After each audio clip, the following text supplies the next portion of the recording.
All right, everybody, let's get ready for a masterclass in storytelling. And I mean storytelling, meaning how to apply story to every ounce of your marketing, your content, your business, and how to do it in a way that I thought I knew. And I thought I was good at this. But after 15 years of doing this, I was very much humbled and taken to school by my incredible friend, Matt. And Matthew Allyn came on the show, and Matt is an incredible friend of mine. He's in our alliance, and this man is the walking embodiment of storytelling. And so I'm going to say this as you go through this show. Don't only listen to what he says, pay very much attention to how he can't even stop answering, speaking, and living in story, and how engaging it is, and how amazing it is, and how much you connect with it, because he breaks down how to do it, and he is a master. We talk about how authenticity is telling a story from a place of empowerment, while vulnerability is sharing the details that matter, how to handle hate comments and criticism, and it's a part of the process and an opportunity for growth, how repetition and emotional intensity are important for building resilience and confidence in sharing one's story. It's the only thing that resonates true on the other side, that gives somebody a permission slip to see themselves in the story as well. Content is like the number one personal growth tool, and don't let strangers on the internet steal your story. And we've heard it for years. Stories sell, stories create relation. And this is 100% a PhD in storytelling. And if you're listening to this, your story matters, all of it. And your story is your most powerful tool. And most of the time, it's the most underutilized tool. So without further ado, let's get into the show with Matt and let him take us all to school again, myself included, on the power of storytelling. Let's go. All right, everybody, welcome back to another episode of the Mind of George show. And I think the eloquent title of this show is Business in the Front and Party in the Rear, because this one I have been excited about. And I was even telling the guests before we started, I looked at my calendar today and I'm like, of all people, this is the best person that I could do a podcast with today on a rainy day in Montana, because every time I speak to this man, and by the way, I'm an avid consumer of his social as well, he lights up every room, every conversation, every story, and is literally just like the walking embodiment of heart, and happens to be one of the most creative geniuses when it comes to storytelling and content, in my opinion.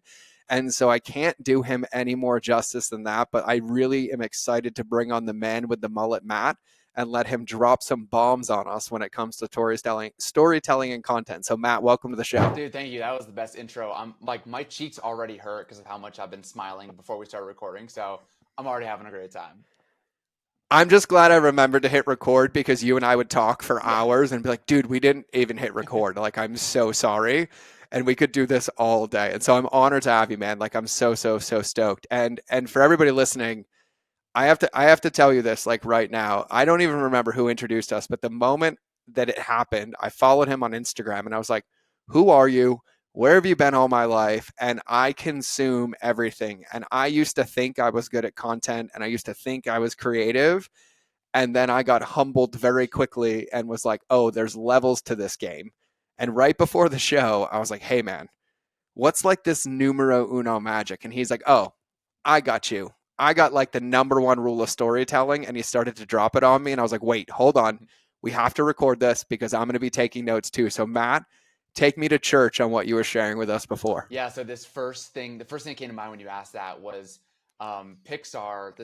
The lead storyteller of Pixar years ago posted this tweet that had 22 rules of storytelling. And the number one rule, the first rule, I don't know if it's the number one, but it's the first rule. And it says, We'll make it one. yeah, and I think it's number one. It says you admire a character for trying more than for their success. And I think this is so powerful because a lot of people, when thinking about their story, think that it needs to be this grand, big thing. I have to have had accomplished this big, momentous thing in my life. Otherwise, I don't really have a story to tell. Or they do have this big, momentous thing, and that's like the one and only story they tell. And it's like their signature story that they tell for everything. And that there's value in that. But really, when we think about storytelling, and we can look at like all the Pixar movies too, is that it's not about you completing the thing and having this big thing, right? Like, look at Finding Nemo. It's not that Marlin, the dad, found Nemo and yay, we celebrate at the end. It's like, no, we admire Marlin for the trying, for facing sharks, for helping Dory, like, in her Dory. memory problems. Like, that's what makes us fall in love with this story, and that's what makes the end worth it, right? I just did a storytelling training, and I don't even know where this example came from, but I was like, remember the Titans, right? You've seen Remember the I Titans? love that movie, bro. Who gives a shit about a high school team winning state championships? Nobody really cares. What we cared about is the racial tension, and then them forming brotherhood in the locker room, right? When they sing Ain't No Mountain High, right? If you watch that scene, they tease each other. They're telling mama jokes, but they're not fighting each other, right? They develop brotherhood. And now they're singing this song together. The black people, white people, all together as one.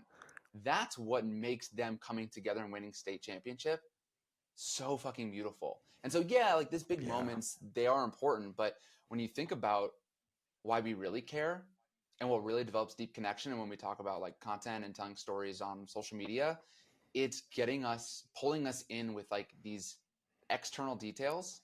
So like the external details, very specific to you, right? Like I rode my bike across America. Not a lot of people have done that.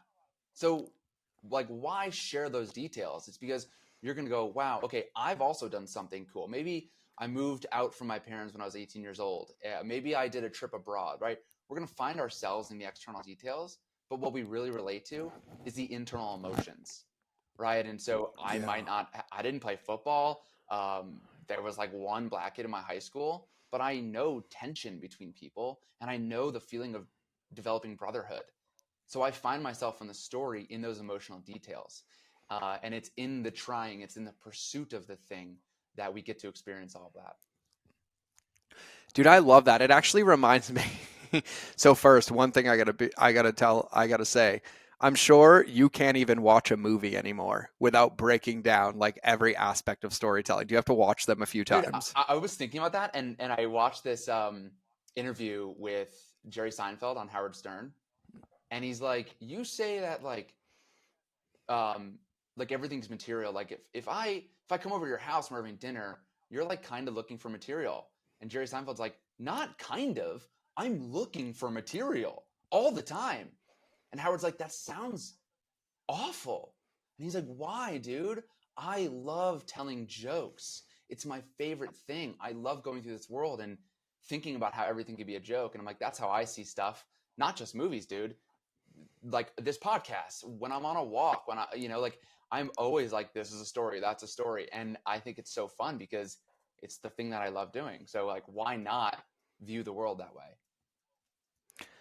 I love that. And one of the things you said, and I want to actually unpack this because I love when you said like it doesn't have to be a big story. And this is something that I used to struggle with a ton, right? And to the point where it caused pain in my life and career because I would wait or even subconsciously create overabundance of like pain or things like that in my life, thinking it had to look a certain way to like tell a story, right? So can you unpack that a little bit too? Because like I love when you're like, oh, this podcast is a story, and like when I'm out on a walk, it's a story. But I feel like examples of that are super helpful for people, like on how you get your coffee at a coffee shop and you have a conversation with the barista. Like that could be a Yeah. story, but I feel like it's a muscle and it's one that you learn over time. So like how should people think about that or unpack that when it comes to using their own life or their own situations as a story? Yeah, like if I were to do this live right now and think about this Mm-hmm. podcast, there's like we were talking about like, do we have to pee before? And it's like I went took my Yep. morning poop like 5 minutes before, and I'm like, is 5 minutes even enough? Like I'm gonna be late. Like oh god, and like it's George, and like I gotta set up my camera because I know his video is gonna look good, and I don't do this for everyone. I don't like set up the camera and my mic. Like I'll just use like this mic, and I'll use just the computer camera, but like it's George, and like I wanted to make this nice for you. And so this is the story. This is me in my internal state of like kind of going a little above and beyond and preparing for this podcast. And like, that is the stuff, like I said, maybe people aren't on your podcast, but maybe they've been on guests on other podcasts. Maybe they've done an Instagram live. Maybe they've done other stuff with people who they're like, oh, like I admire this person, so I want to show up really well for this person. And so we know what that internal feeling is like of like being a little more nervous than usual and like wanting it to look good and all of this stuff. So I'm kind of just blabbering, but this is where it starts, where it's like, what's my external and internal experience? And now I would then, like, if I wanted to make this piece of content, I would then deconstruct that and make it like presentable and like one clear idea. And that's typically what I'm trying to do in a piece of content. It's like not trying to share 5 different things. It's like I'll deconstruct the story on my own end and then be like, all right, what's the main thing I want people to take away from this?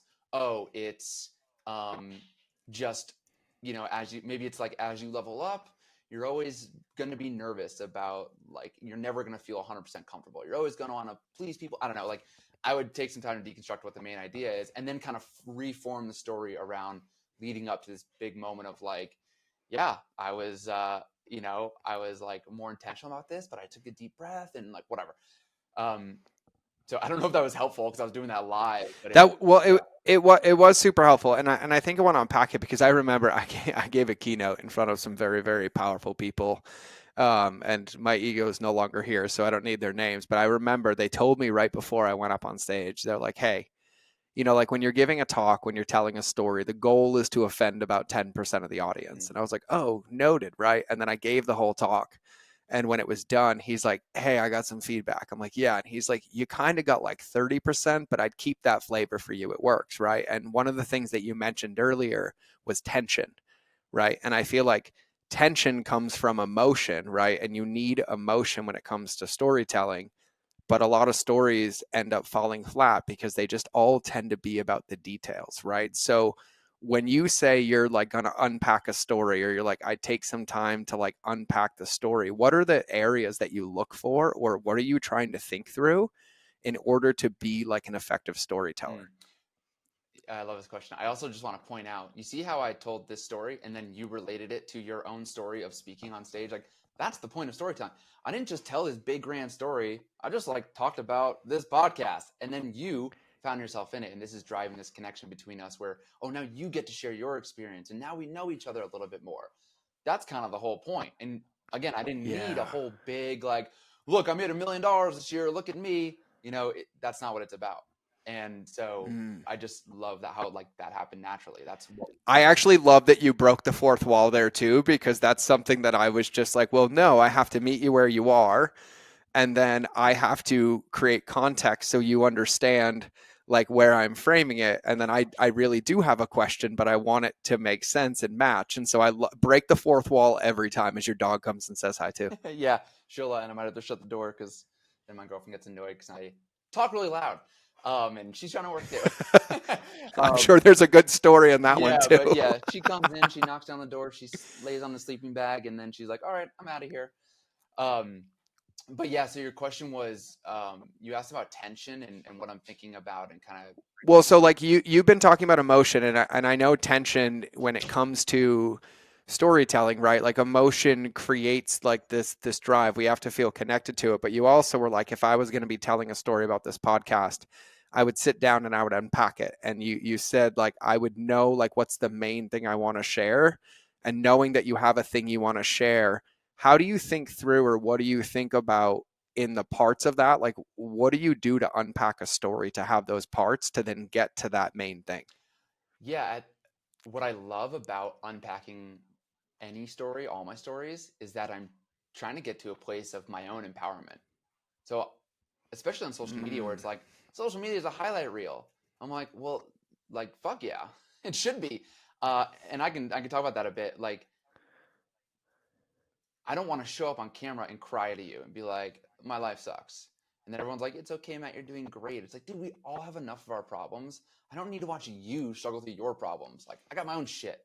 So Hmm. you can share the hard times, but share them when you're more empowered so you can show up as a leader for your audience. So, like, and I'm more quick to do this. I will share stuff I'm dealing with last week.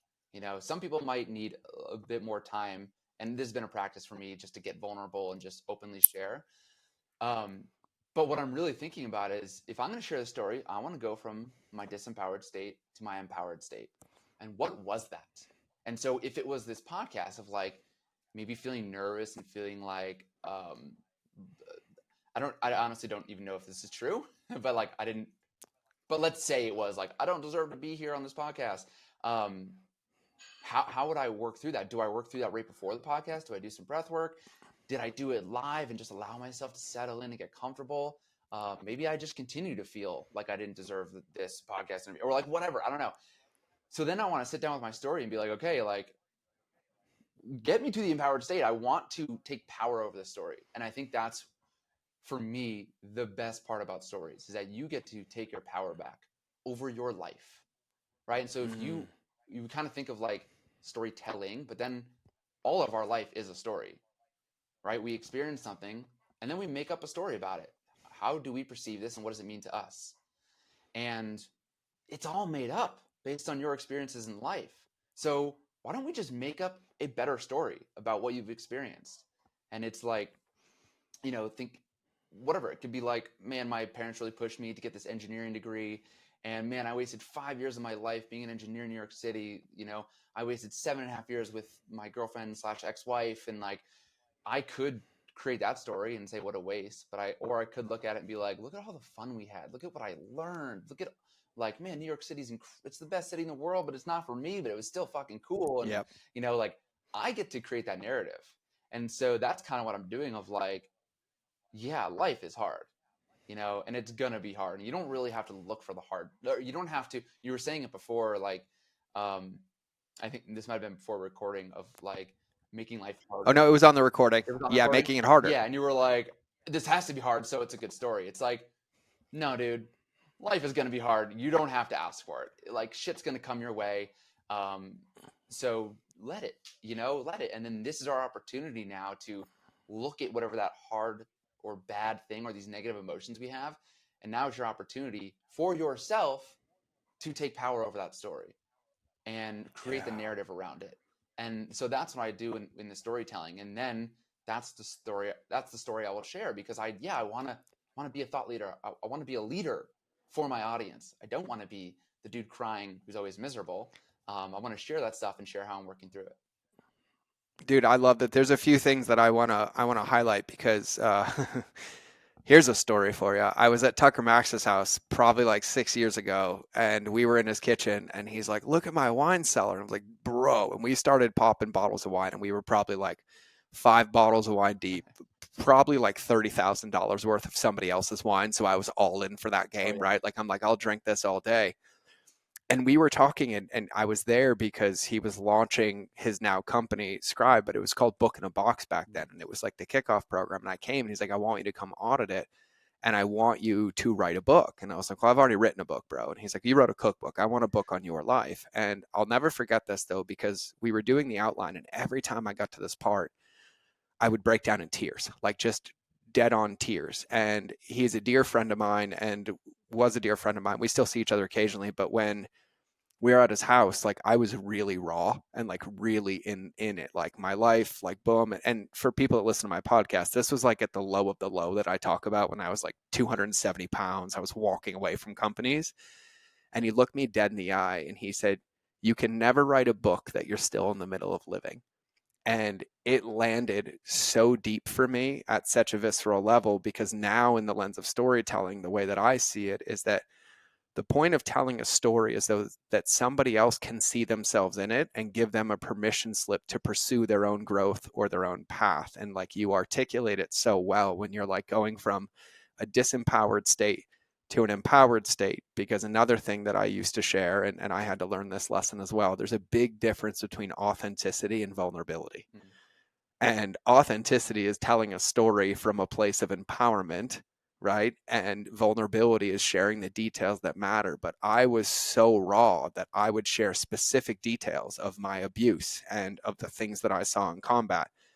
And now in hindsight, I recognize that it was basically people placating me, not on purpose, but they were like, "Oh my God, like it's so hard." And it was disempowering for me, and it was disempowering for them, because I wasn't through that story yet. And so I absolutely love like how you break that down. And my brain's like, and it's also like the number one growth tool to be able to reflect back on your story and change your perspective from like, wait, maybe I'm not in my empowered state yet. Maybe there's some things for me to look at here, and how I'm framing that story and how I'm looking at that story, because it just lands so well when you say that. So those things just tickled me a ton, because these are lessons that I learned through massive amounts of pain, like massive amounts of pain. And now hearing you talk about it so eloquently, I'm like, oh yeah, I did that. Yep, I did that. Right. And then one of the other things too is, and what he said to me a couple of weeks later too, and I love this too, and I've used this for creatives, and I was like, the only song that's ever done is the one you post. The only book that's ever written is the one that you publish. And the only story that's ever told is the one you choose to tell, because there's never finish lines to Right. stories. You just have to pick a marker and tell it. And so I love your frame of like from disempowerment to empowerment. But now I would actually like to ask you, because you mentioned this, right? Like engineer, New York City, bike across America. How did we get from there to rocking a mullet with like the biggest heart and radiant sunshine exuding out of your body every day? Mm. Dude, it was I mean, this is still the story. I just posted it yesterday of wanting people to tell me what to do so I can go do it. And then it's really not my fault if it's not the right thing, right? And I've had a lot of trouble, I think, trusting myself my whole life. And there's glimpses of it constantly. And I remember being, was it third grade? I'm like 11 years old. And I sat with the bullies. I was a bully. And we Yep. sat at the door that would go out into the playground and stuff. And Yeah, like, like recess. yeah, where recess would go out after lunch, and like that's where me and the guy sat. So we'd be the first one out, and then we could be like waiting there to like beat up a kid that day or whatever. Um, and and I was like, I just don't like who I'm being. And I remember one day in 11th grade, and I played sports, and soccer was my big sport, soccer and baseball, and it might have been soccer season, and I was like, it wasn't my parents, it wasn't anyone. I was just like, I need to not sit with these people anymore. I don't like who I am and who I'm being, and I want to sit with the soccer crew. And so one day I just like didn't sit with the bullies anymore, and that's like crazy as a 11-year-old to just be like, see you later, best friends. Yeah, I'm bro. sitting with these soccer friends who are we're kind of close, but like not best friends. But I just had to make that decision, and so there are these like glimpses of my life where like I will trust myself and I will be a leader for myself. But a lot of my life really was just being a follower, and like I was a B student, so it was just good enough, right? I wasn't Mm, even senior year in high school. Like I hit my stride.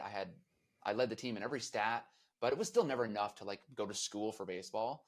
And then so I go to college, and I'm a business major because I don't know what the hell I want to be, but my dad was in business, and I call my mom after first semester, and this is one time I'm actually like doing really well. I had like a 3.8 GPA because I was like, maybe I could transfer because I wasn't having as many friends as I wanted to. Um, and I called my mom one day. I'm like, I don't really like business class. Like this all feels the same and it's boring. Um, and she's like, well, you've always been good at math. Like Manhattan College is known for engineering. Go be an engineer. Try that. I'm like, okay. And so like that was the next step. Around that same time, this 2008, I had been working out since 2004, so I was 14 years old, self-taught. Like I loved finding my place in the gym. I remember freshman year of college being in the gym, putting a dumbbell down, right, and you're face to face with the mirror right there. And I look at the mirror, I look at myself, I'm like, man, it'd be so cool to be a personal trainer, but that's not a real career path. And so on I went. I switched majors to become a civil engineer. Took a class every winter, every summer to catch up so I could graduate on time. Did that. Graduated in 2012. Took a little bit to get my first engineering job, but yeah, became an engineer in New York City. I worked on the New York City Police Academy, $800 million job, amazing job. Then the next job was the World Trade Center and the memorial for the Freedom Towers, and like this, the whole lot there. There's like, I think mm, there's 8, if I remember correctly. There's 7 towers, and then there's the yep. Oculus, which is the transportation hub. It's like looks like wings. Yep. It's gorgeous. And then there's the memorial, which is these big waterfalls with everybody's name on it who we lost on 9/11. And so I'm on another amazing job, like $4 billion job, right? I'm a civil engineer, 25 years old, New York City, sick. I got a girlfriend I love, and it's like perfect life. And I'm one day sitting behind the cubicle, these 6-foot high cubicles sitting there. I've got the stack of manila folders, and I'm just like end up being this like middleman paper guy. Once in a while, I get to go on the site and like do the cool engineering stuff, but it was mostly just doing change orders, which whatever, we don't talk about change orders, but I'm filling out these change orders, and I grab the stack and I bring them to my boss's office, and he's got the corner office, 14th floor, overlooks the Freedom Tower and the World Trade Centers and everything, all that. And I put the folders down. He's like, thanks. And I look out the window and I'm like, I don't fucking care about any of this. Mm. Like, I don't hate my job. It's fine. It's good money. But I'm like, I just don't really care. And I went and sat back down, buried myself behind these tall ass cubicles. And I'm like, so I'm going to spend the next 40 years doing this work. And then when I'm 65 and I can retire and then I can do what I want with life. And this thought just kind of scared the shit out of me. And then I thought about being like 80 or 85 and like I'd have my grandkids on my lap and they'd be like, Grandpa, tell us a story about life. And I'm like, I don't know. I just kind of sat behind a desk all day and worked. And I never did things that I really loved. And I was like, that's fucking scary. And so the shorter part of this is just like, once I started riding my bike to work. Actually, I started riding the bike share, the city bike, strictly because I was like, instead of paying $135 for the subway pass every month, I'll pay $135 a year and ride my bike to work. And then I can save all that money into retirement. So hopefully I can retire earlier, right? It was all about like sacrificing happiness so I can make money, save it, hopefully retire earlier. And it's like, so I'm just going to like mosey my way through life until I can finally quit this 40-hour-a-week job and then do shit that I'm like, I don't get this. And so basically I fell in love with biking by riding the bike share program. And I was like, fuck this. I'm going to ride my bike across America. And so I bought the touring bike, the steel bike, and started practicing for that. I started a bike blog. I started raising money for Alzheimer's. And I told my company, I was like, hey, summer 2016, I'll take 3 months off, ride my bike across America. My boss's boss, whatever, the big guy, Gus, he was so amazing. I dreaded this conversation, but he was like, yes. I was like, dude, I'm Yes. dating this girl for 2.5 years. Like, we're going to move in. I'm going to get married. I'm going to have kids. I'm going to go back to Connecticut, like live in the suburbs. And I'm like, I have to do this. And he's like, yes, you do. And I was like, okay, thank you. Because I was so worried about this conversation. So I took 3 months off. And in 2016, rode my bike from Coney Island, New York, dipped my back wheel in the Atlantic Ocean, 5,019 miles, 90 days, dipped my front wheel in the Pacific Ocean. And it changed my fucking life. And I was like, holy shit. Actually, my mom, before I left, she's like, Matthew, you're either going to get this out of your system or it's going to change your life forever. And it changed my life forever. I got to the end and I was like, these are the best 90 days of my life. And sure, I wasn't making money and I was spending all my savings, but like I've never been happier. Even the worst day, even the day when it was raining and I was freezing and shivering on the bike, it's the only day I was praying for uphills because the uphills would warm me up and the downhills were freezing cold. Only one day. And I remember going up an uphill and I was like, dude, at least you're not behind the desk doing change orders. Mm. And I'm like, if that's my experience of the worst day riding my bike across America, better than the best day in New York City, I can't go back to New York and be an engineer. And I did. But when I finished, I was like, my declaration to myself is like, I need to pursue a life where I'm doing things that I love all the time. And I'm not fully sure what that is. I don't know how I'm going to make money doing that, but that's the new mission. And so I did go back to New York City, 2016. I finished in September, went back to the same company. They put me on this old job. It was brutal. But I was riding my bike 11 miles to work, 11 miles back. 22 miles a day was no problem after riding across America. And yeah, so then I found this camera. Not this one, but I found this camera in my closet that was there for 10 years that I never learned how to use, but my dad bought it for me because he's a great dad and supports my passions. And I was like, I'm going to learn how to use this camera. And then so in November, I started doing street photography in New York City. And then February 2017 came. And my girlfriend did a free trial at CrossFit. And she's like, you'll love CrossFit. And I had all these preconceived notions about CrossFit. I tried it. And I was like, oh my God, I love this. Then the CrossFit gym was like, hey, we're expanding. If any members love CrossFit, get your certification and we will mentor you and we'll train you to become a coach. I'm like, oh my God. Remember 9 years ago in 2008 when I looked in the mirror and said, it'd be so cool to be a personal trainer, but that's not a real career path. Like maybe this is my way in to being a personal trainer, that dream I had 9 years ago. So I sold a guitar, John Mayer guitar. I actually made money off of that. Sold it for more than I bought it for, which is cool. got my certification and was part-time CrossFit coaching in the middle of 2017. And then by 2018, to make that long, to make this long story a little shorter, by 2018, my now then fiance at the time, were like, all right, we're done with New York City. Fuck New York City. We hate it here. We're going to Colorado. And I was going to be an engineer for another year, which is another kind of cool little story of like, dude, I had all these amazing jobs. $800 million New York City Police Academy. Worked on the World Trade Center. Like, incredible resume. Couldn't get a fucking job in Denver to save my life.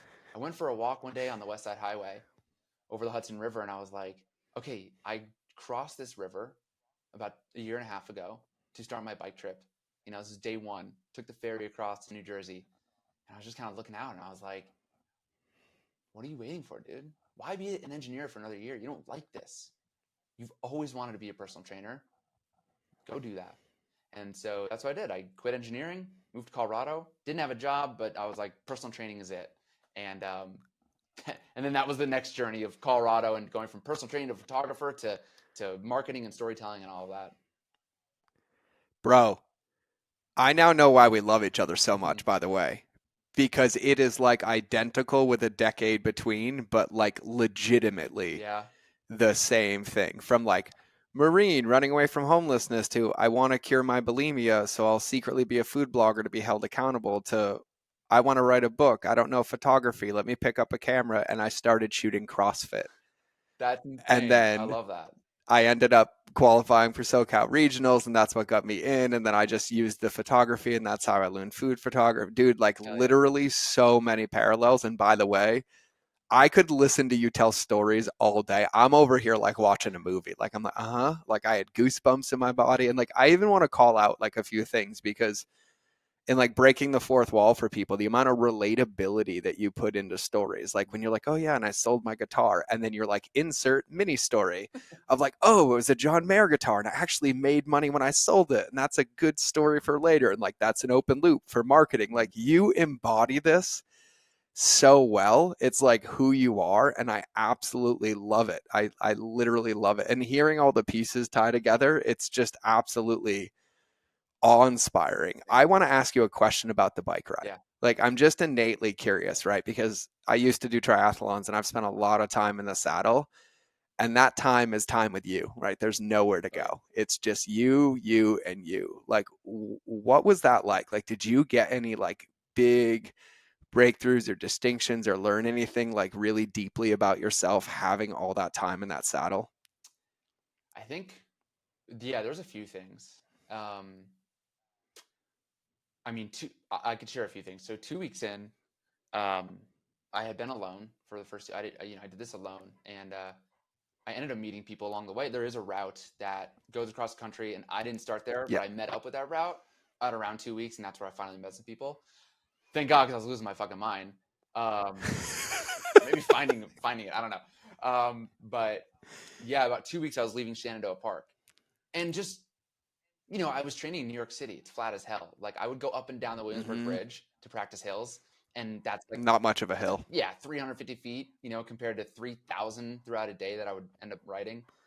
Sometimes 6,000 of elevation in a day, and so I'm in Shenandoah Park and the Appalachian Mountains, Blue Ridge Mountains. I don't remember which anymore. Appalachians, um, and it's just up and down, up and down. I'm like dying, and Shenandoah Park is kind of up a bit. You're like up in the mountains, and you're kind of just like it's more flowy hills up there. And then I'm like, this is nice. And then I leave, go down this giant hill, and I'm leaving Shenandoah Park. I'm like, all right, like we're good on hills for a little bit. And then I get to the bottom of Shenandoah Park, the entrance, and then I look up, and there's this straight, long hill, and I can just see, it like comes to the point, like a beautiful painting, like ends in the horizon. I'm like, holy shit, this endless hill. And I'm like, all right. And I'm going up it. And I'm like, I'm dripping fucking sweat. It's like July 1st on the East Coast, humid as fuck. I can like see the beads of sweat on my arm, like just 1,000 little beads of sweat. And I'm just going up and I'm like, you know, I'm not going to quit, but it wouldn't be the worst thing if a truck like sideswiped me and I woke up in the hospital and like had to like, and I was just done. Like that would be a good reason to not continue. And like those are my thoughts. And I'm like, fuck. And I'm like, do I really want that to happen? I'm like, probably not, but like, if I woke up and I was okay and I was in the hospital and like everything was fine, like okay, but I'm like I just can't quit. And yeah, I think that was like an important like so after that, I got up that hill, and then the next day, and then also meeting people, which I think there's a lot of power in doing things with people. Like we think we have to do things alone, Mm-hmm. and especially men, like lone wolf it, figure it all out alone. It's like, dude, no one does anything alone. We don't come into this world alone. Our mother pushed us out. No one does anything of great significance alone, and so I think that was really valuable. And the other thing was like, eventually, the writing became easy. Like people are like the Rocky Mountains. You rode through the Rocky Mountains. I'm like, dude, that's day like 45, 50.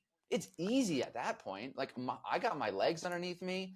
I'm just like whistling going up hills. It's like, yeah, I'm going slow. My bike weighs 90 pounds, but we get to a point in life. This is true for everything. I think about this with photography.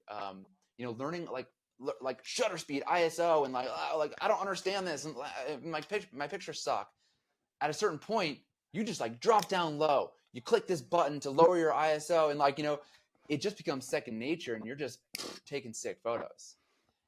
Mm-hmm. CrossFit, it's like snatches and cleans, and like I never done any Olympic movements. They're so difficult, but at a certain point, it gets a little bit easier, and that's when it starts to get fun. But most people quit before that point, before this like Malcolm Gladwell has the book Tipping Point, which I think is about something different. Mm-hmm. I call it the tipping point of like things just start to get a little easier and then they start to get more fun. Most people quit before then. And so it was like, oh, I see that on my bike ride where if I did quit on that hill, I never would have had this experience. I never would have seen what I'm really capable of.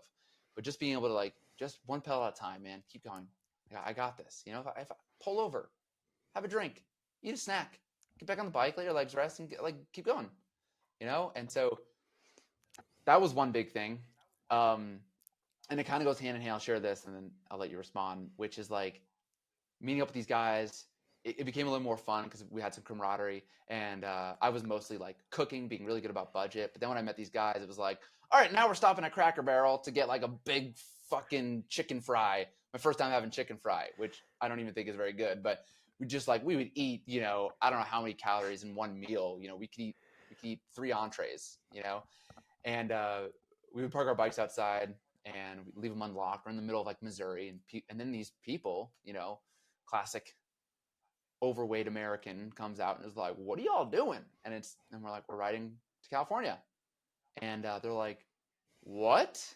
You guys are crazy! I couldn't ride to the end of my driveway," and I'm like, "That's the problem, is that line of thinking, because of course you could, and if you can't ride to the end of your driveway, make it halfway." I didn't just start riding across America. I trained my ass off in New York City.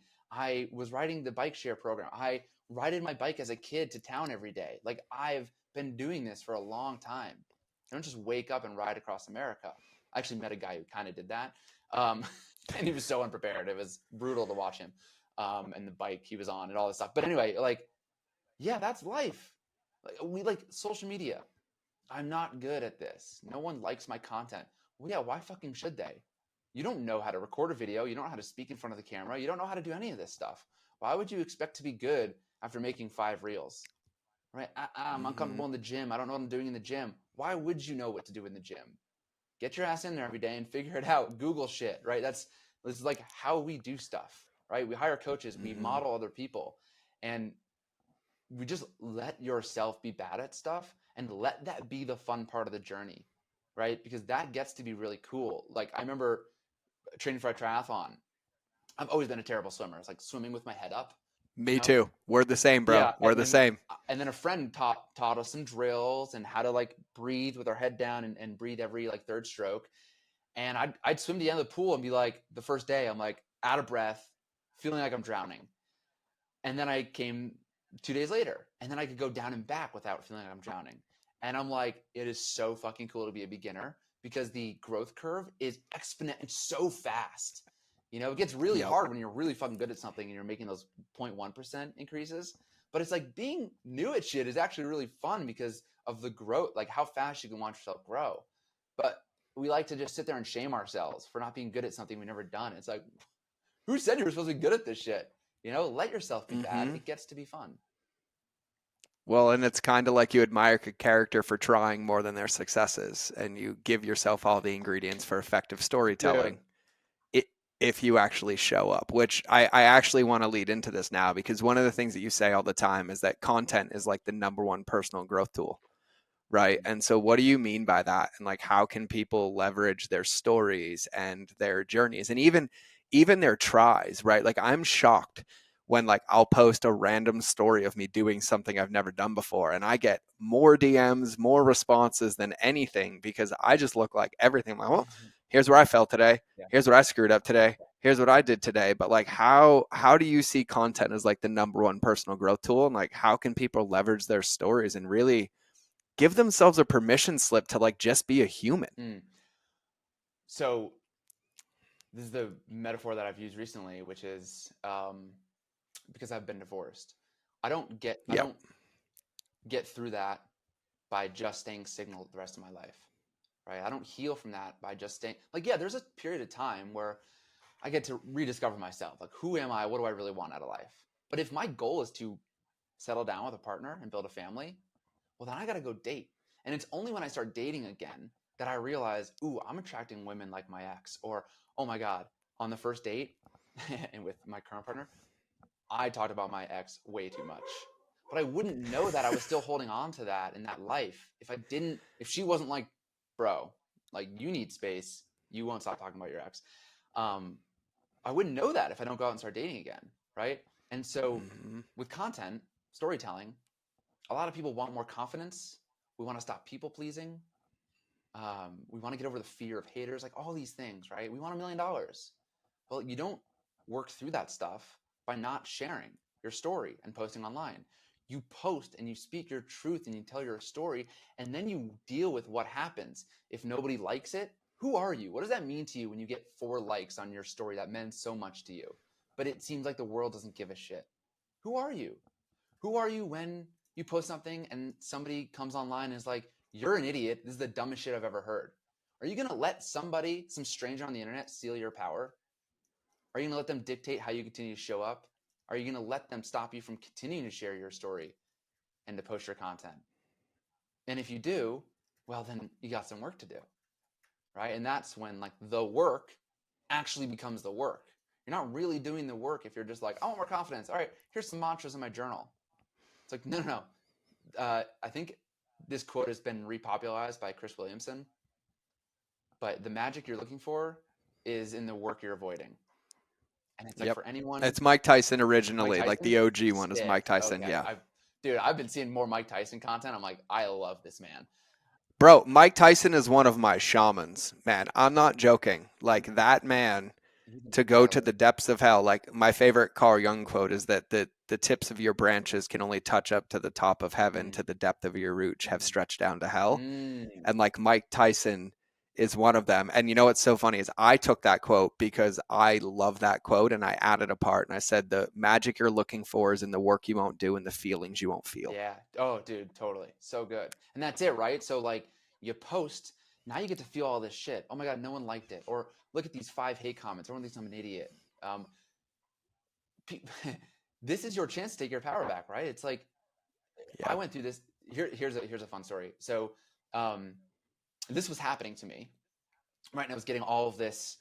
Uh, I was getting a bunch of blowback for this post, and I sat with it and I worked through it. And I was like, listen,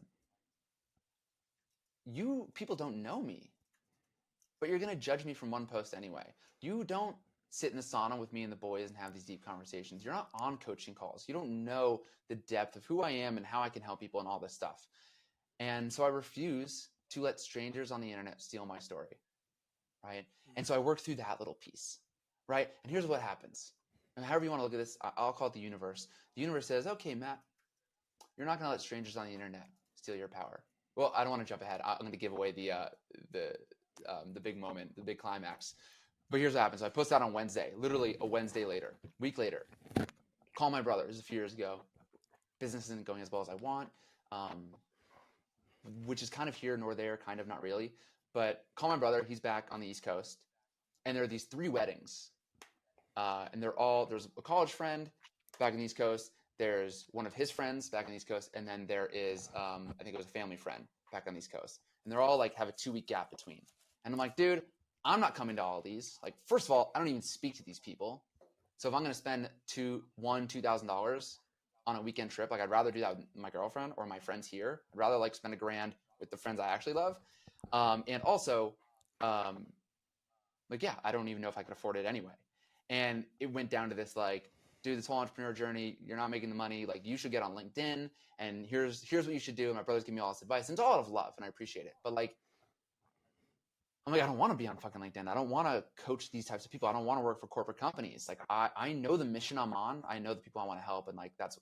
But my brother, he's a year older. I respect him so much, and so we have this hour-long call. I get off the call, and I'm just feeling like sad. Sad is just the perfect word for it. I'm just sad. I'm like, damn, like my brother doesn't get it. He doesn't get the mission I'm on. I feel like he doesn't believe I can do this and all of these things. And I'm like, but he just doesn't understand. Like, I don't want to work for corporate companies and all this stuff. And typically that would probably have me in a downward spiral for a few days and just fuck me up. And I probably would have normally go on LinkedIn, take his advice, start pitching myself to these corporate companies and like all this stuff. And it would have thrown me off for a week, maybe more. But because I've been doing the work, and this is the work, I was like, oh, fucking universe, I know what's happening here. Last week, I said, I'm not going to let strangers on the internet steal my power. So the universe says, all right, here's the person you love the most, who knows you the most and the best in this world. Let's see if you'll let him steal your power. And I go, so I realized that. I was like, oh, I know what's happening. I'm being tested here. And I'm not going to, like, I love my brother so much and I appreciate it. And I know it's coming from love. I'm not going on LinkedIn. I'm not doing these things. And I'm not going to those weddings either.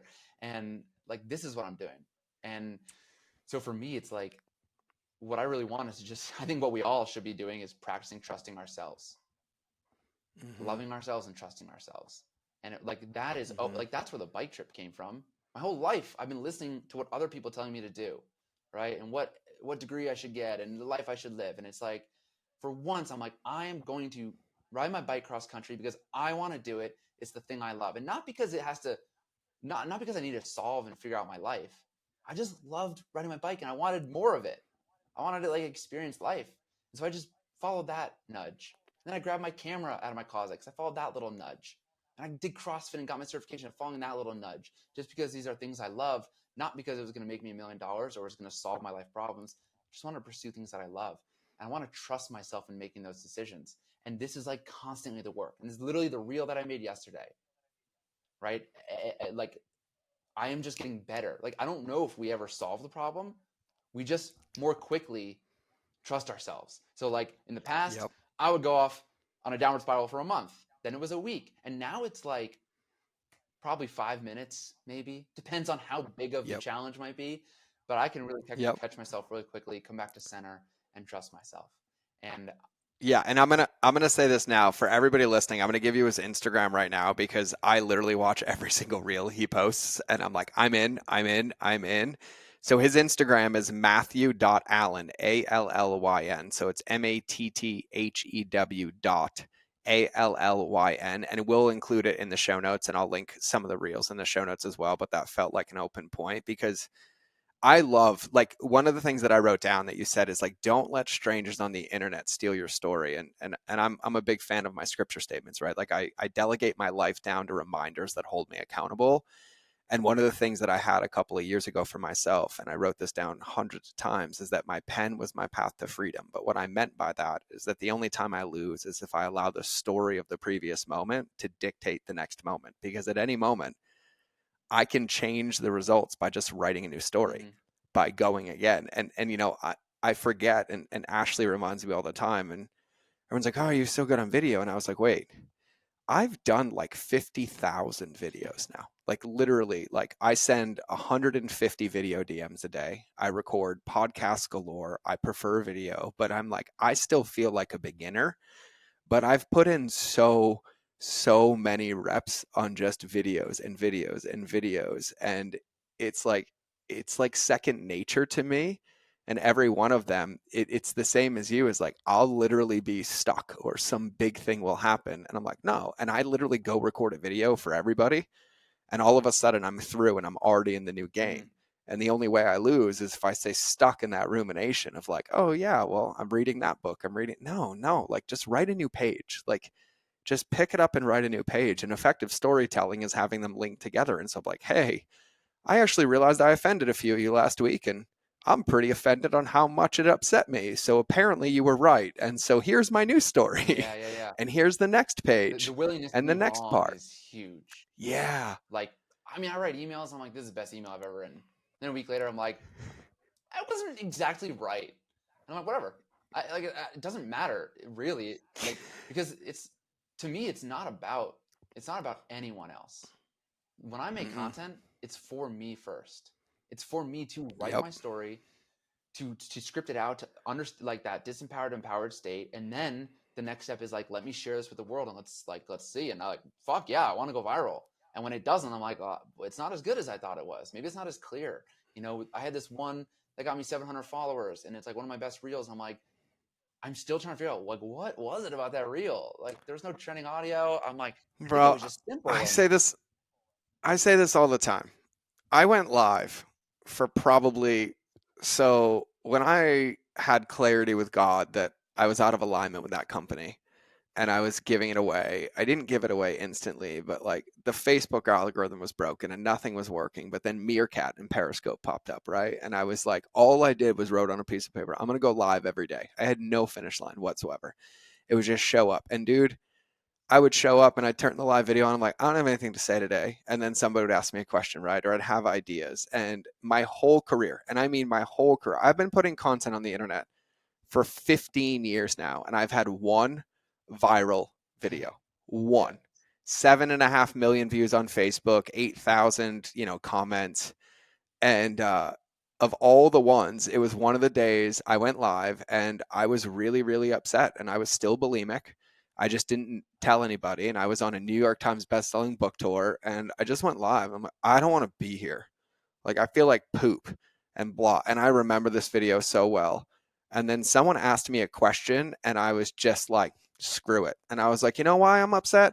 Because I just purged in my bathroom and I'm really sick of doing it, and I'm really sick of blank. And then that's the video that got 6.5 million wow. views on a food blog. And I'm like, oh, but it's so funny too, because I'm a big Andrew Huberman fan, but like we have all the scientific evidence, and the most resonant frequency that every human being relates to is authenticity. Mm, And authenticity can only come when you're telling a story from a place of your empowerment, mm-hmm. which is, I love when you say that. Like the point of stories is to get to a place of your own empowerment. Yeah, Like it's always only yours, and sharing it yeah. is always yours to share. Dude, I have like chills because I'm like, I feel like with the like all of our content holds this energetic signature. And in that moment when someone asked a question, you said, fuck it, I'm gonna say it, I'm gonna own it, I'm gonna own my story. Even it might not have felt empowered, but the fact of you saying it, I just purged my bathroom, I'm bulimic, right? Like you just took your power back. And then whether it going viral or not is actually the reward, whatever reward we're looking for is on that other side of us, like taking our story back. So like I'll give this reference of um by the way, and yeah, virality, like I've had some others, never that many views, but like they do viral-ish. And it's not always a thing that does anything for my business. It's all the other work, like you said, like sending people Yep. DMs, connecting with your audience, all that stuff. Um, but so it's like, I kind of said this before with, what happens when you post, but it's like first of all, I want to own the fact that I want 1 million views on every single video. And I for a long time was like, you don't need to go viral. It's all good. I'm like, no, dude, I want to go viral. I want 100 million followers. Like, let's fucking go. I want to boldly own that statement, and Mm. allow myself to own that. So when you do that, and then it's like, okay, you're not, you can't get your next level goal if you can't handle your current level problem. So anybody who wants to get more views and stuff, well, with more views is going to come more hate comments. It's just gonna happen. And if you get one hate comment and it ruins your day, it ruins your week, well, you can't handle two. But if you can show yourself, if you can show the universe, God, all of that, if you can prove to them that you can handle this, that you're doing that work, right? And I was going to go down a whole rabbit hole of doing the work, but I won't do that. But if you can do the work, whatever that work is for you to move through that, for me, it's been parts work and internal family systems has been like the best fucking thing ever. Mm-hmm. When you can meet the part of yourself that does feel like shit when you get hate, and you can create a loving relationship with that part of yourself, and then you're like, oh wow, like I moved through that, it doesn't hurt so bad.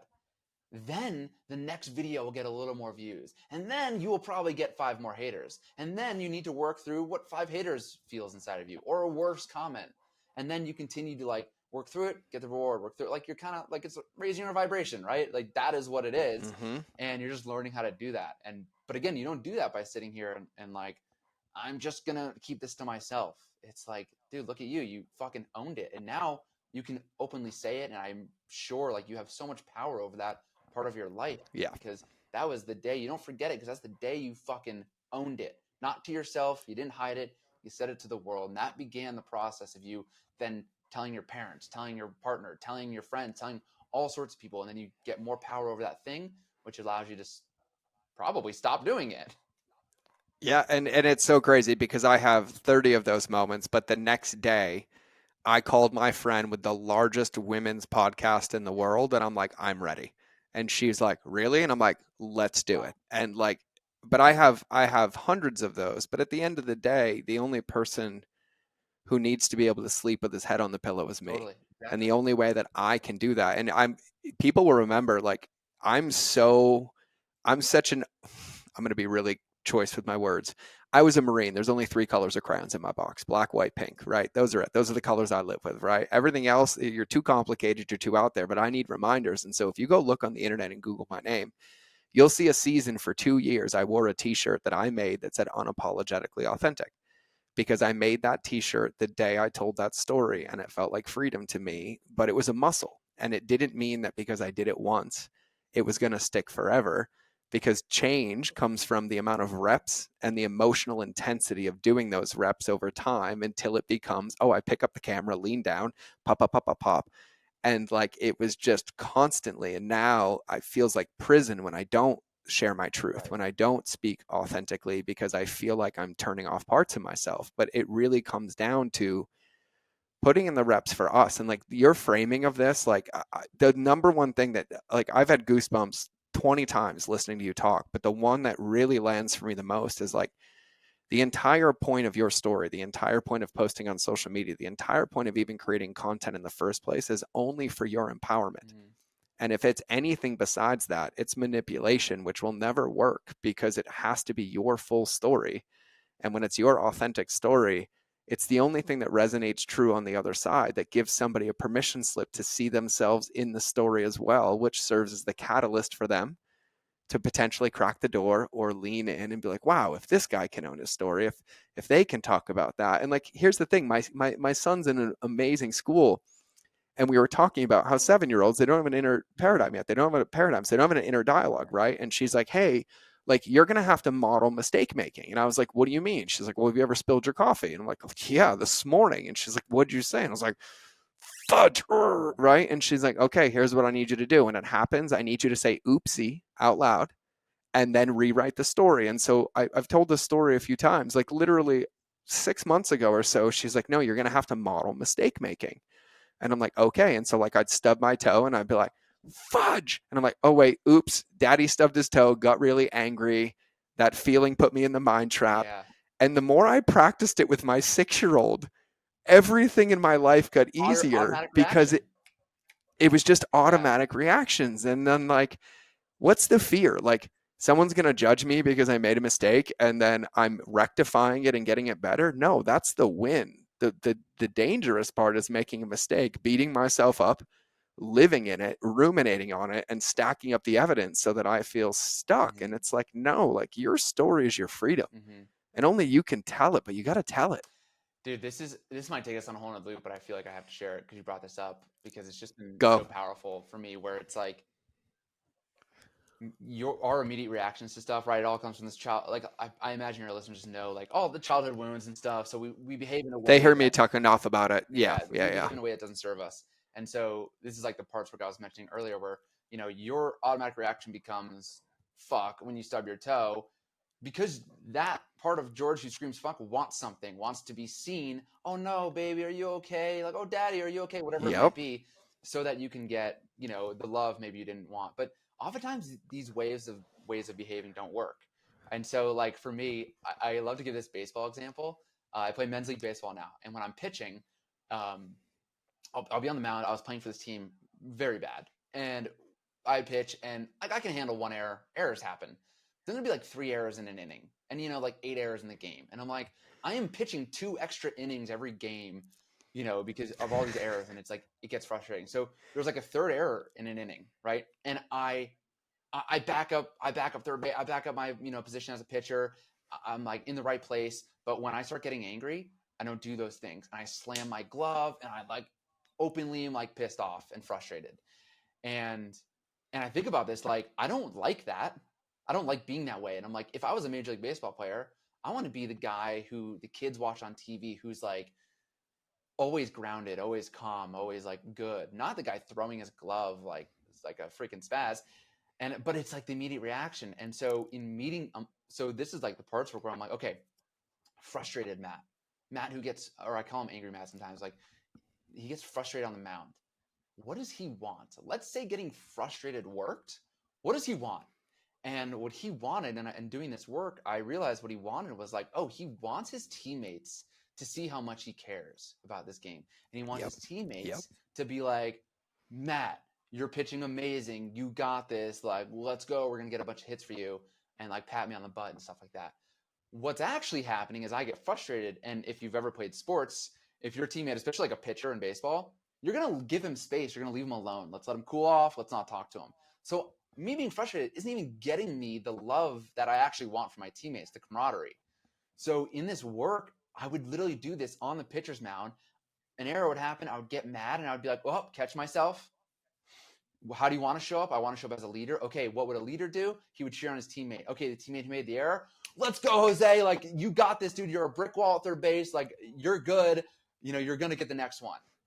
And I'm backing up their base, right? And like I'm slow, and still the immediate reaction is angry, but I'm slowly like, what do I want to do? I want to show up as a leader. Okay, let's do that.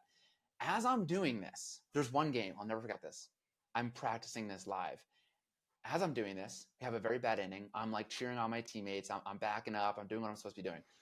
Inning ends. We come in immediately, dude. My teammates like run up to me, pat me on the butt. They're like, dude, let's go. We're going to get hits. Like, we got you. We're going to pick you up. You're pitching amazing. Let's fucking go. I don't remember if we actually got hits or scored runs. I don't really remember what happened to the team. But I end up pitching like 7 innings that game out of the 9. Game over. I'm taking my cleats off. A dude from the other team, this never happens. Dude from the other team runs over, puts his fist to the fence for a pound, and he's like, dude, you're an amazing pitcher. Your curveball is nasty. Like, great pitching today. And I pounded him. Like, I'm walking away from that game and I'm like, holy shit, this is this is insane. Yep. Angry Matt who just wanted love and support from his teammates. This way of being wasn't working, but it's my automatic default, probably from some childhood shit. I don't have to uncover where it comes from. All I have to understand is what do I want? And I want to be a leader. I want love from my teammates. So what would a leader do? What would the guy who's getting, like, what would he really want to do? And then that got me the immediate love from my teammates. It got another guy from the other team to come over and show his love. And I'm like, I just wanted to share that because I'm like, this to me, all this like content creation and like we're talking about, it's like, all this is great, right? And your marketing will help your business grow and make you money and all that stuff. At the end of the day, what we really want from this stuff, let's take content creation.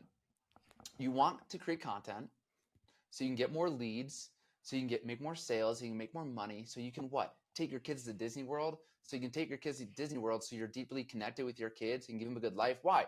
So guys can experience more love, fun, joy. So all we ever want is these external feelings and emotions. But we're so busy doing things out of alignment, thinking that it will get us these external feelings, thinking that if I ride my bike across the country, then I will feel like I have purpose. Then I will feel this certain way. It's like, no. Every single pedal stroke, I feel fucking amazing. When I make content, and I mess this up constantly. I want to go viral. I'm thinking about this. It's like, no. In the process of making this thing, that at the end of the day, if I want to feel like a childlike joy and creativity, then I get to feel childlike joy and creativity right now making this piece of content. Right? Not thinking that it will go viral so that I will make money, so that I can then have more time to make better videos. Make better videos now. Right? Yeah, maybe you don't have as much time as you might want in the future if you have more money, whatever. But you can do a little bit more now. You can fall in love with the process. And I'm like, that's all of this. That's the whole fucking game, is your relationship to the thing you're doing. And if your relationship to the thing is anger and frustration and slamming your glove, but that's not what you want. You play baseball because you want to feel like a kid again. You want love. You want camaraderie. So how can you get camaraderie right now, even in the midst of teammates making errors, even in the midst of feeling like nobody likes my content? What kind of relationship can you build with that part of yourself, and can you find love and joy in that? And like, that's the work, and that's what makes life so fun. And that's where that immediate, like, you get to change these little things. Oh, for you, stubbing your toe, and then another moment, spilling coffee. You know, how do I slowly start to change these little moments in my life so that I can feel exactly how I want to feel right now? And not about shoving those emotions away. Again, it's about meeting those parts of yourself and then quickly going from disempowered to empowered. It's really what it comes back down to. Yep. Yep. I got a scripture statement for everybody because this was the first thing that was taught to me as a personal development coach like 12 something years ago. And you nailed it on the mound. The easiest way to get what you want is to give it away. Hmm. And it also happens to be the fastest way to shift. And you talked about toxic thinking. So for everybody listening, I'm going to link this in the show notes. I had Jamie Smart, who's an incredible author, but he wrote a book called The Little Book of Clarity, which is consistently moving that starting line that you nailed. And so I'm going to link that show too, because it's really, really powerful to understand. Like, there is no tomorrow, there is no next week. And Matt's nailing it right now in the do it now, but do it in the process. Like, put the reps in now, because that's what allows you to become that person. And I absolutely love it. So we got to start landing the plane, but I do want to know, like, have you ever read like a book that like genuinely impacted you so deeply on a storytelling level that you would recommend like people listen to or read? Mm. Or where do you learn storytelling besides consuming movies and breaking them down because you know how to break them down? Yeah, this is one of those things where people ask me like, "What's your favorite storytelling book?" I'm like, "I don't even know if I've ever read one." I just like Yeah. I just like noticed stories. I'm like, "What was good about this?" Oh man, like all these examples I gave, I just thought about. I'm like, "What?" Like Finding Nemo. You know, I read that thing from Pixar. I'm like, "All right, let's look at a Pixar movie." Oh yeah, it's like we love how Marlin is like, you know, Well, so then I'll walking. reframe it Yeah. then. So then when you're watching movies, right? So for people here, like, so like I'll break the fourth wall. I just sat here and listened to you give a masterclass on storytelling. Like, if you rewinded this and listened to it again, and someone's like listening to your story, all of the stories, which are incredible, how would they go from a consumer to a viewer of the parts of a story? Like, what could they be looking for? Like, looking for the emotion, or looking for the enemy, right? And Mm. looking for the feelings. Like, what would they start to do to start to see stories around them? I honestly, this is like the answer nobody wants to hear, and this is my newsletter that's coming out later today. Um, That means I want to hear it. I love these yeah, ones. you gotta sit down and write. Just I write and I unpack. Like I said it before, I unpack this stuff. And so Yeah. Yep. I love this podcast, How I Write by David Perel, and he just Mm-hmm. had this one episode where he's like, thinking is horizontal. When we think, and I started thinking about it, like, now this is my own way of thinking about what he said, and I did this by writing, and I was like, what does that mean to me?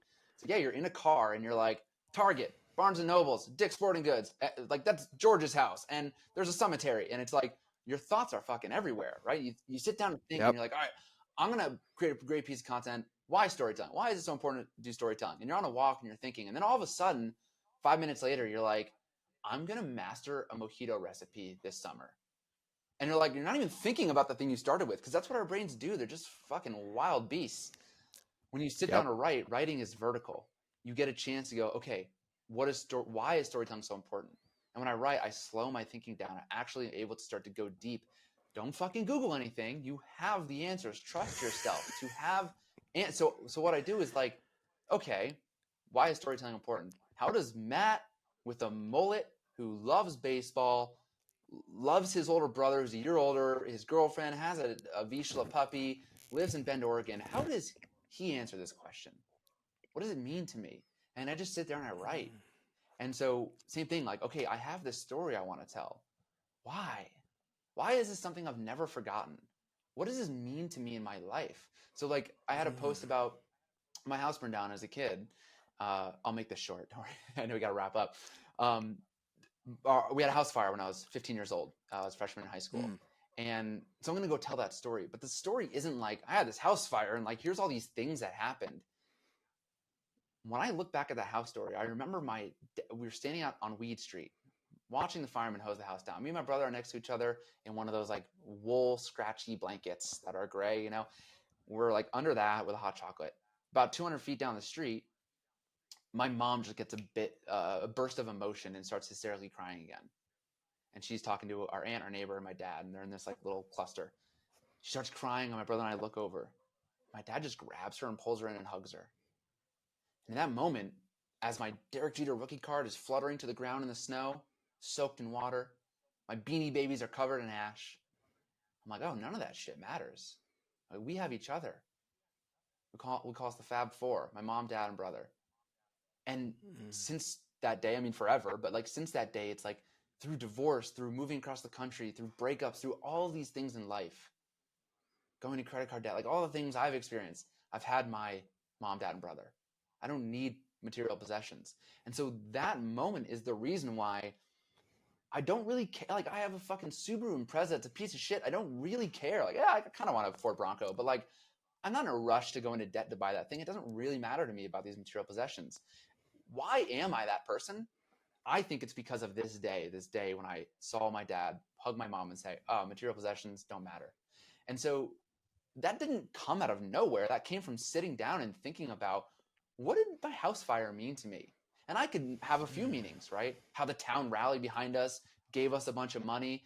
But like most people's story would be that. It'd be like, we had this house fire and like my dad hugged my mom, and like family is important. Also community is important because, you know, the community gave us all these gift cards, and the local sports shop gave us a free baseball mitt, and like people would list all of this shit. And it's like, there's no central point here. Tell the story about community later. That's a different story. Tell the house fire about community in a different story. This story is about me, and the love for my family, right? And not needing material possessions. That's the main point. And so instead of just like listing out shit that happened, pick what the story means to you, and find the moment where you realize that, oh, this is why I am the way that I am. This is who I am. Yeah. Right. And so like, I'll say, to maybe more concisely answer your question, pick a value in your life. Like, I'm an athlete. I'll always be a fucking athlete. Why? And maybe I then trace that back to like, yeah, me and my brother playing in the backyard and how close our relationship is. Maybe my dad coaching us through baseball. Maybe there was a baseball story that I had where I hit my first home run or something. Like, you can trace that back to a moment and then tell that little story. And then that's why I am. You answered my question, by the way, by telling that story, because the word that comes to mind is texture. Yeah. Right. Texture is something that only you can create. But like the marketer in me, for everybody listening, if you just go back and listen to from the house fire on, and I remember this vividly, watching my Derek Jeter card float down while soaked in water while my beanie babies are doing blank, right? And then how it's just the Fab Four, the marketer in me goes to, and that's how I love my clients, because I want to be your Fab Four to help you do blank. Like, it's all there, but it's only something that you can bring, and it has to be your truth. Like the texture, like in listening to you this whole time, the thing that like I'm over here eating out of everything that you say. Like I'm like moving in my chair and I'm like, yeah. And this is probably the quietest I've ever been on my own show, because I love listening to you tell stories. But the thing that only you can add is the texture, like the actual meaning of those moments and why they mattered so much. And I can literally feel it, like viscerally, I can feel it. Like when you said the scratchy wool blanket, I knew exactly what you were talking about. And it related into my life when the kid up the street lit my friend's yard on fire. And I ran down to help them, and I helped extinguish it, and they showed up and put those blankets on us. But then I had to go to fire safety class for 2 weeks, and I didn't do anything wrong. I tried to help, and I have a whole different story on that one, right? But like the texture is what allows people to see themselves in it. And when you sit down and you go vertical with a story and you're like, what does this mean for me? Like, why did this matter to me? What feelings did this create for me? Like the view, and I just think that everybody's unique view and sharing it so openly of like what they see is really the secret to allow other people to see themselves in it. Like that was like the most masterful, textured, short, emotionally driven story where I'm like, I love this guy. I want to be in his family. I want to be his friend. Like it was there. And so I feel like you answered it perfectly, and you answered it the right way by modeling it, not answering it. Like, you give them the how, but you model it. I'll share one thing about that too, because I noticed this when I coach people, and like, you know, I've recently, Carissa is how we met, by the way. Yeah, Carissa. Yeah, I thought it was Yeah, Carissa and we did McKenna. a three call. I did a three call storytelling thing with her, and it was like this new offer I was doing, and I noticed as I dive deeper into people's stories that what they try to do with detail is just like mindlessly share detail. So like, Yep. not everything matters. You know, I can see our green Volvo in the front driveway that is soaked from the fire water and has like, it's February 1st. It had an inch of water frozen to it. But like, that detail doesn't really matter in the sense of me talking about material possession. So I'm just going to leave that detail out. Now, if I had a longer Mhm. time and maybe I was writing a book and maybe I could share that to emphasize how cold it was outside. But in this context, what I really want to get across is material possession. So let me give you the detail of the Jeter rookie card, like not just a baseball card, Derek Jeter rookie card, right? Even though I'm a Mets fan, I loved Derek Jeter when I was a kid and I played shortstop.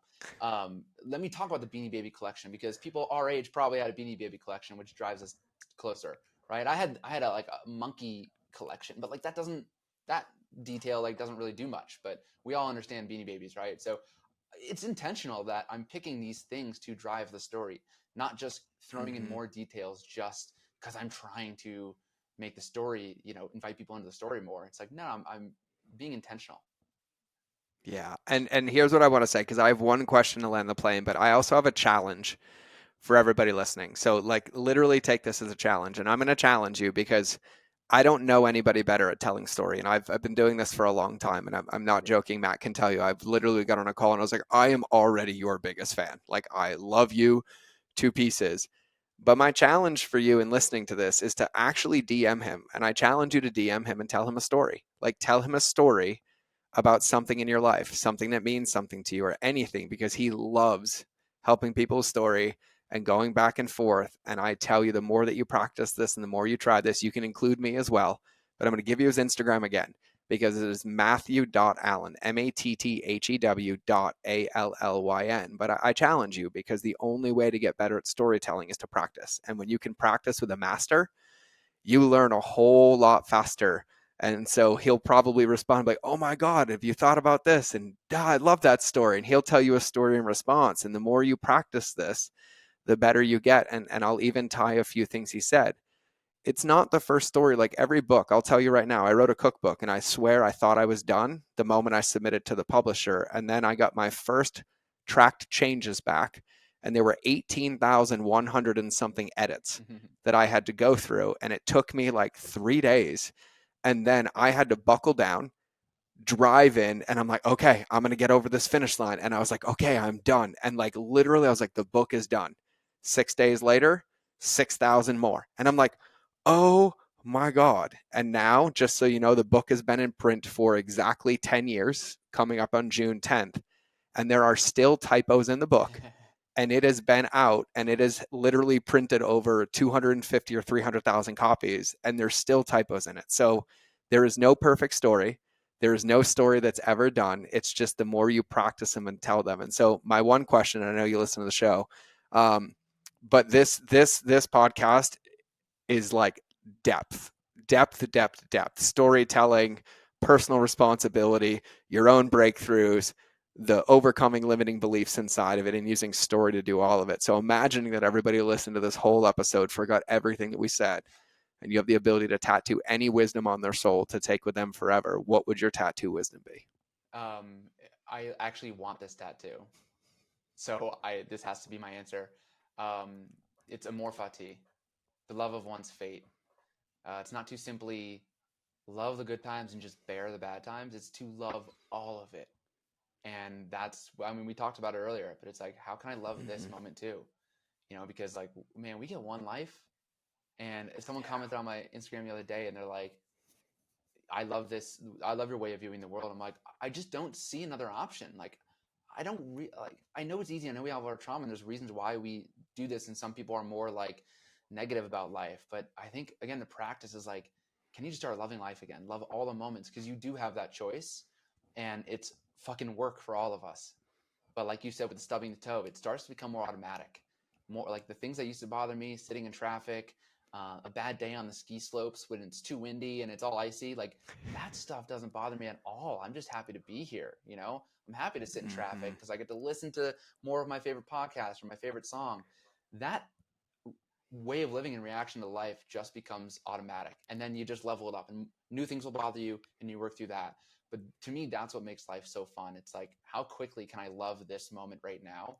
And I just feel like, fuck social media, fuck all of it, like whatever, you know, just love every moment, and whatever you choose to Yeah. do, love the process. Bro, I couldn't think of a better way to wrap the show and more bow tie on all of it. And so I'm just going to leave everybody with this.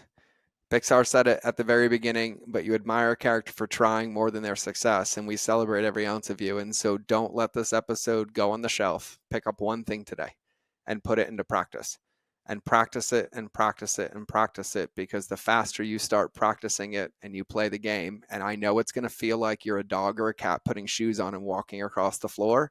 It always feels like that until you do it more and more and more. And so I highly recommend you follow Matt on Instagram. I highly recommend you accept the challenge and shoot him or me or both of us you telling a story, because I want to I hear would them as love that. well. I would love that so much.